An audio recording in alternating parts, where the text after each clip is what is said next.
Jadi kadang-kadang kita ini terstigma melihat ustadz itu suatu hal yang besar, luar biasa, sehingga kalau misalnya dia melakukan penyimpangan atau kesalahan, beberapa orang menutupi dan juga korbannya nggak mau ngomong, speak up atau apa. Padahal sebenarnya ya mereka juga manusia kok. Kalau misalnya salah ya nggak perlu kita ikuti. Dan satu sisi begini, kita coba belajar lebih dewasa dengan kejadian seperti ini. Dan kita fair, harus adil. Allah mengatakan kita disuruh adil walau ala anfusikum, walaupun terhadap diri kalian sendiri. Maksudnya gini, kalau ada satu oknum TNI misalnya melakukan pelecehan, yang kita sorotin siapa nih? Individunya atau TNI-nya? Individunya. Itu poinnya. Masalahnya sekarang kita bukan ke situ nih. Pada saat terjadi pada kiai atau ustadz, kita larinya ke TNI-nya. Kenapa? Kenapa TNI-nya? Ini individu yang melakukannya. Apakah semua kiai sama? Tidak. Apakah semua ustadz sama? Nah itu, kita tidak fair di situ. Sehingga kita harusnya bisa speak up kalau perlu di media kita. Kita mengatakan, oh ini harusnya begini loh. Karena memang orang itu salah belum tentu. Bahkan banyak orang kiai itu, gelar kiai ataupun ustadz, diwariskan dari orang tuanya. Dia sendiri tidak punya ilmu yang cukup. Mungkin karena dulunya orang tuanya kiai, terus dia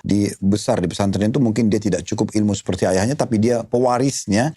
Maka dia lanjutkan estafet. Maka kita murid sebagai muridnya harus cerdas-cerdas melihat dan memfilter semua. Ya, seperti di Indonesia, masa kita nggak bisa paham orang ini nggak punya ilmu atau punya ilmu dengan ada orang yang mengaku bisa bahasa jin, bahasa semut, terus ada aja orang yang mau mendengarin. Ini dari mana? Satu dunia nggak pernah ada orang yang bilang ucapkan kata-kata itu. Faktanya masih banyak masyarakat kita yang seperti itu. Nah, harusnya kan dengan kejadian ini membuka mata mereka. Ini apa yang bisa didapatkan belajar? Saya coba mencerna orang itu pada saat bicara. Sebenarnya dalam hitungan 5 menit saja, saya nggak bisa simpulkan ilmu apa yang bisa didapatkan. Apalagi kalau dengarin 1 jam.